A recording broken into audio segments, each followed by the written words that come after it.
En 7 ans depuis la fondation de Doctolib, Stanislas Niux-Château en a parcouru du chemin. À 34 ans, il peut se targuer d'être à la tête d'une entreprise qui a dépassé le milliard de valorisation boursière, une licorne comme on les appelle. Doctolib non seulement joue un rôle prépondérant aujourd'hui dans la politique vaccinale française, trop diront certains, mais démocratise aussi la téléconsultation, vient en appui des SAMU, des hôpitaux publics et se développe jusqu'en Allemagne et en Italie. Pour Antoine Fraisse, entrepreneur et investisseur de la première heure dans Doctolib, c'est moins la vision du jeune entrepreneur qui fait le succès de la plateforme que sa capacité à convaincre. Si vous voulez, Stanislas Niux-Château, il a ce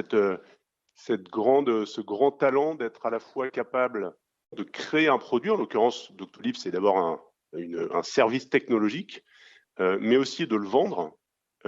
Probablement, la plus grande innovation, c'est peut-être moins l'idée et la technologie elle-même que d'avoir réussi à l'expliquer, à accompagner, l'avoir fait adopter finalement à des milliers de professionnels de santé. Nicolas Niux-Château ne partait pourtant pas avec beaucoup d'atouts dans sa manche. Il doit d'abord abandonner l'idée d'être champion de tennis à 17 ans après une blessure. Il intègre alors HEC et rejoint un fonds d'investissement pour lequel il étudie le fonctionnement d'une plateforme de réservation de restaurants, La Fourchette. De sa timidité et de ce qui était alors sa principale fragilité, son bégaiement, il en fera un atout. Stanislas Niux-Château, micro de France Inter. Vous savez, moi, avant de faire Doctolib, j'ai fait 2 choses. 1, j'ai essayé de devenir joueur de tennis.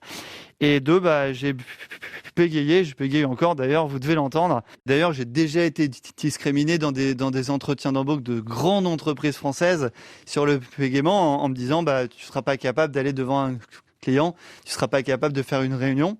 Et donc, voilà, c'est pour ça que j'ai créé mon entreprise en me disant que je pouvais créer une entreprise bienveillante avec une autre culture. Et en fait, pourquoi ça m'aide ? Parce que ça m'aide à me remettre en question tous les jours, ça m'aide à écouter, ça m'aide à mettre une culture bienveillante dans notre boîte. Je peux vous parler des années de notre service. En fait, ce qui compte, c'est les 1500 collaborateurs de Doctolib et la bienveillance qu'on met. Et je pense que le bégaiement, ça m'a appris que c'était très important d'être bienveillant, d'être à l'écoute et de travailler dur. Doctolib, c'est aujourd'hui 1700 collaborateurs, 50 millions de comptes patients entre la France et l'Allemagne et 11 millions de consultations en vidéo. La crise sanitaire est passée par là et le succès de la plateforme provoque de nombreuses inquiétudes sur l'utilisation des données personnelles des patients, notamment, qui sont hébergés sur le cloud d'AWS, la filiale d'Amazon. Frédéric Bizard, économiste et spécialiste des questions de protection sociale et de santé. Qu'une société privée gère la logistique de la téléconsultation, encore une fois, très bien. Il n'y a pas besoin je pense qu'une société privée est beaucoup plus à même d'innover et d'adapter une offre en fonction de la demande. Et là où il doit y avoir un contrôle absolu, c'est sur l'usage des données et la protection des données.